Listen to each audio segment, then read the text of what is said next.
Algumas pessoas já me perguntaram, alguns estudantes de direito, ainda no início do curso, me perguntaram o que é importante para você se tornar um bom estudante de direito e ter uma boa formação na área jurídica. Você que entra na universidade, que escolhe o direito como curso e também a área jurídica como uma futura profissão. Eu, a partir de experiência própria e daquilo que eu pude pôr em prática e do que eu não pus, e se hoje fosse recomeçar a minha vida de estudante universitário, tivesse que voltar novamente aos bancos de uma faculdade, às cadeiras de um curso de direito na universidade, com certeza adotaria novamente as posturas que deram certo e mais algumas que, por falta de orientação ou de clareza ou mesmo de maturidade, não adotei na minha época. A título de sugestão ou de aconselhamento para você que me segue aqui no nosso canal, e aí não esqueçam de dar o like no vídeo, de compartilhar e de inscrever-se no nosso canal, eu daria as seguintes sugestões, os seguintes aconselhamentos a partir de uma vivência própria e do que me aconteceu de bom e de ruim com o direito. O primeiro conselho que eu daria para você, querido amigo ou querida amiga, é ler. Ler muito, ler bem, desenvolver o hábito da leitura e da escrita. A leitura primeiro, para lhe dar um manancial cultural necessário para enfrentar o direito enquanto ciência social com uma visão muito ampla e mais aberta. A leitura, para quem chega a um curso de direito, ela tem que ser um hábito. Você tem que ler sempre, porque você vai ler muito, você vai ter que se confrontar tanto com uma leitura mais clássica, vamos dizer assim, mais corrente, quanto com uma leitura tecnicista do direito em si, do direito positivo, das leis, que não é a mesma coisa de você ler um jornal, de você ler uma reportagem num site, na internet, ou mesmo numa revista impressa. Você vai ter uma leitura mais densa, às vezes mais sofrida, mais seca, até chegar na doutrina e você de fato entrar naquele jogo, entrar no sentido da coisa do que é o direito, começar a ter também o domínio da nomenclatura, das palavras que são utilizadas. Então, no primeiro momento, ler muito, ser um bom leitor, ler um pouco de tudo, não ler só o direito, mas ler também sociologia. Não se esqueçam que o direito é uma ciência social, mas ela não vive só, ela também se ampara em outros saberes, na antropologia, na sociologia, na própria filosofia, que é a base de todos os outros saberes.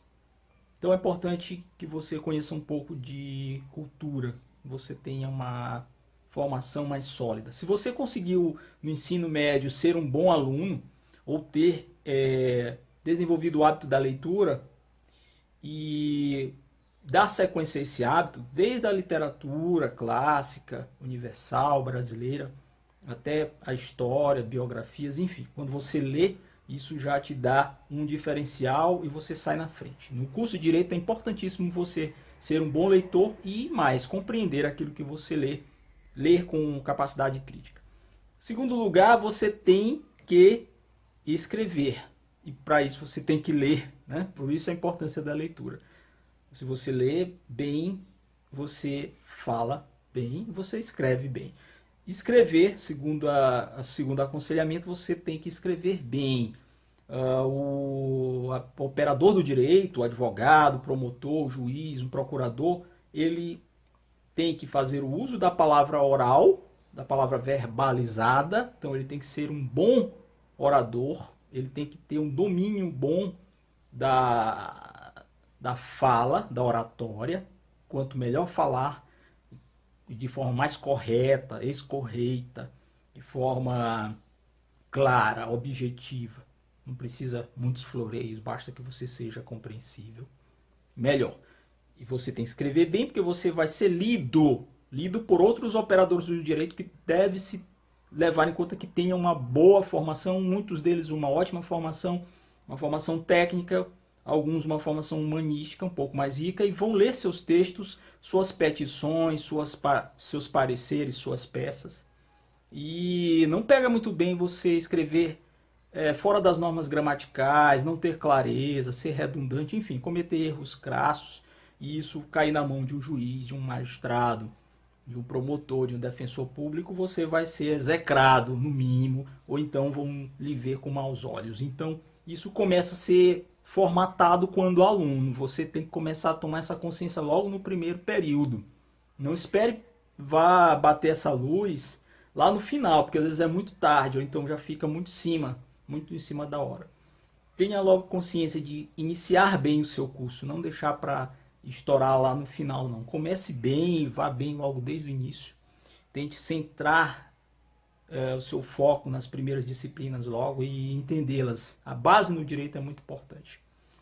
Então, falei aqui da leitura, falo aqui da escrita e falo aqui da verbalização. Você tem que aprender a se expor ao público. Você tem que aprender a ir para frente da turma nos trabalhos e apresentar oralmente. Muitas vezes isso vai ser requerido e muitos de nós temos nossas limitações, às vezes nós somos gagos, nós somos fânios, temos uma dicção ruim, isso tudo tem que ser superado, passo a passo, com calma.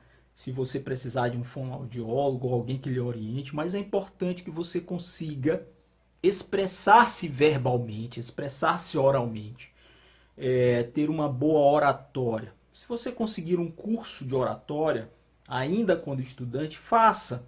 É uma outra sugestão que eu lhe dou.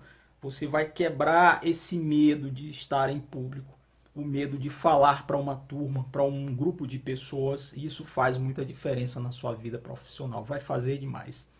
Quando nós somos muito medrosos, quando nós somos muito acanhados e nós somos introvertidos, nós perdemos espaço. E aqueles que não são, vão na frente. Eles se destacam e a gente fica um pouco na sombra dessas pessoas. Então, note que é importante também você desenvolver o hábito de falar e falar bem. Para isso, veja as pessoas que bem falam. As pessoas que têm um bom discurso, uma boa oratória, uma boa retórica, que constroem bem os seus argumentos, que se expressam com clareza. Procurem essas pessoas, ouçam-nas, vejam-nas. YouTube tá aí, tem muitos discursos magníficos. Treine, repita, apresente para outras pessoas, fale para o espelho, se possível, e treine as suas falas, treine as suas apresentações para que elas pareçam naturais.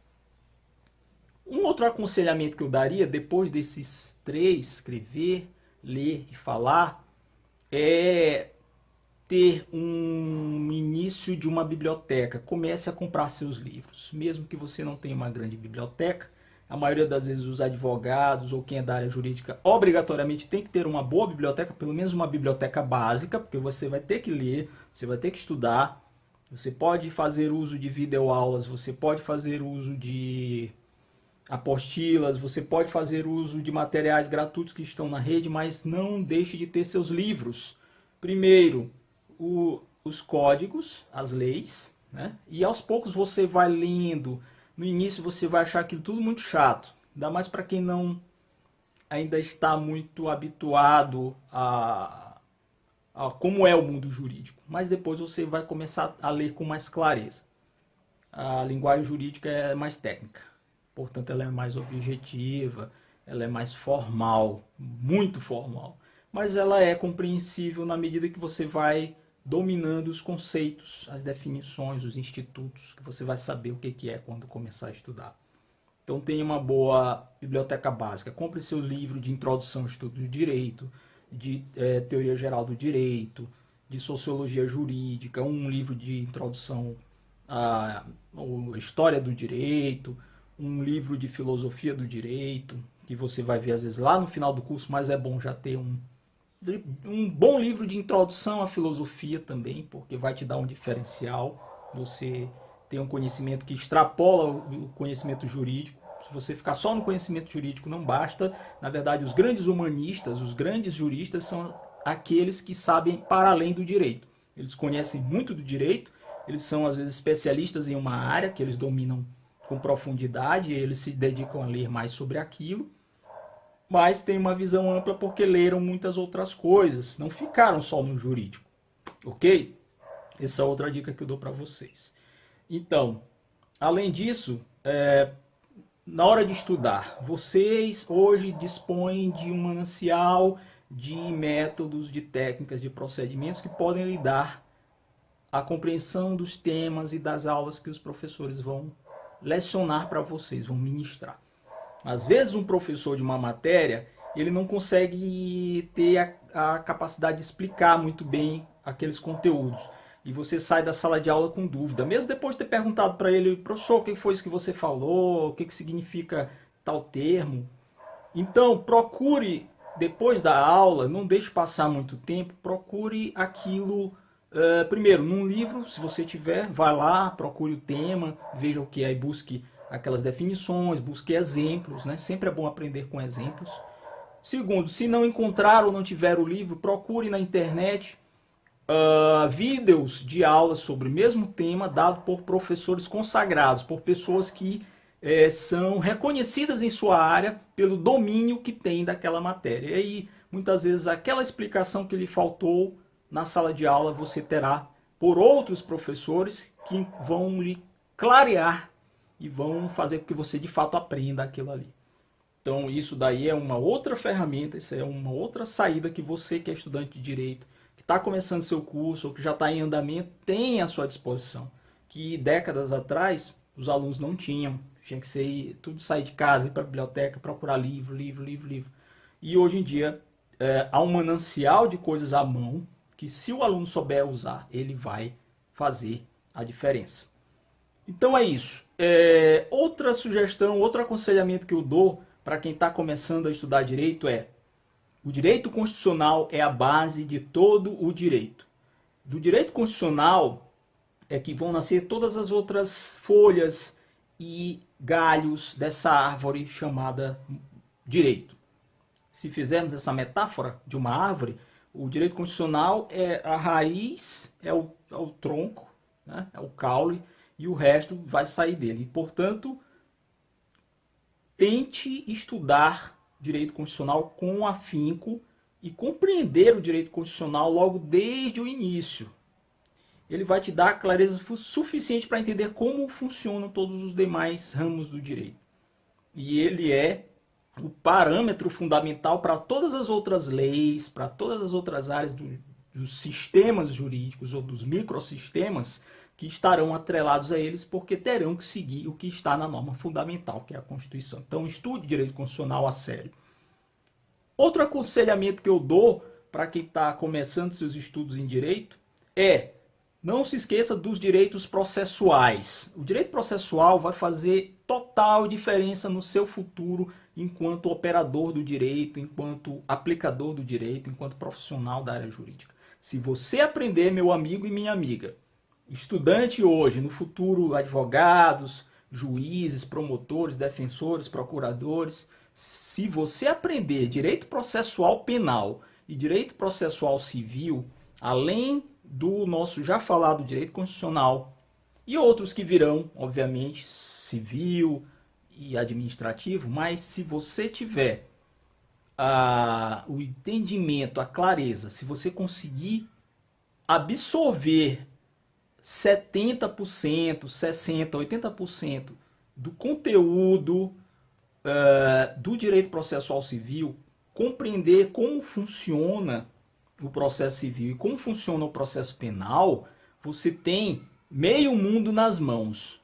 Você vai poder operar no mundo do direito, porque o direito processual penal e o direito processual civil são a prática do direito, enquanto as outras disciplinas são o lado teórico, a fundamentação teórica, são os conceitos, são os institutos, são as ideias por trás do direito, e as ideias que fundam e que baseiam o que é o direito em suas várias disciplinas, em suas áreas de divisão.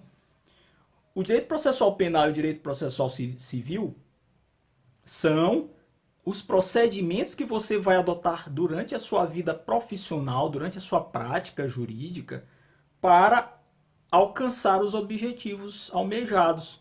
É como você vai peticionar, como você vai fazer uma petição, a competência do juiz que vai julgar aquela causa, como você vai entrar com uma ação na justiça, para quem você vai direcionar essa ação, certo? Os prazos, o tempo que você tem para fazer isso, o direito que você tem de contestar, o direito de recorrer, tudo isso é o procedimento, é a prática, é o dia a dia, como se desenrola uma audiência, quais são os atos que compõem a audiência, quais são os atos que compõem a fase de instrução do processo, e depois da fase de instrução, a fase de execução, certo? Quais são os instrumentos que você tem à mão e que o direito lhe dá para que você possa alcançar aquilo que o seu cliente almeja, ou para você conseguir a liberdade de alguém que está preso, ou para você tentar condenar alguém que cometeu um crime, enfim. São os mecanismos práticos. O direito processual penal e o direito processual civil são o chão do direito. É o dia a dia, é o cotidiano de aplicação do direito, a aplicação de tudo aquilo que você vai aprender nas disciplinas teóricas, nas disciplinas introdutórias e nas disciplinas que são conceituais para você entender o mundo jurídico e seus conceitos, você vai pôr na prática no direito processual. Então, teoria geral do processo, para você entender o que é o processo em si e quais os seus mecanismos, e focar a atenção nas disciplinas de processo penal e de processo civil. Meu amigo e minha amiga, se vocês souberem muito bem ou dominarem processo civil, processo penal, compreenderem os institutos e os mecanismos do direito constitucional e vá lá, colocar mais alguma coisa aí, né, serem bons alunos em direito administrativo, ou até no próprio direito civil, que tem muito dessa vida cotidiana, né, das razões e dos conflitos jurídicos que vão parar no judiciário são da esfera civil, né, da esfera civil, da vida civil. Vocês vão ter uma base suficiente para serem bons ou excelentes alunos nos cursos de direito. São algumas das dicas que eu dou. Haveria possibilidade de aplicar aqui outros exemplos e dar outras sugestões e outros aconselhamentos, mas eu vou ficar por enquanto nessas. Se você tiver mais alguma coisa, comente aí no vídeo, diga se gostou, se faz sentido para você, mas não deixe de seguir essas dicas que eu dei. Eu acho que elas vão te fazer muita diferença lá na frente. Espero que vocês tenham gostado. Até o próximo vídeo. Muito obrigado. Inscrevam-se no canal, curtam e compartilhem o nosso vídeo.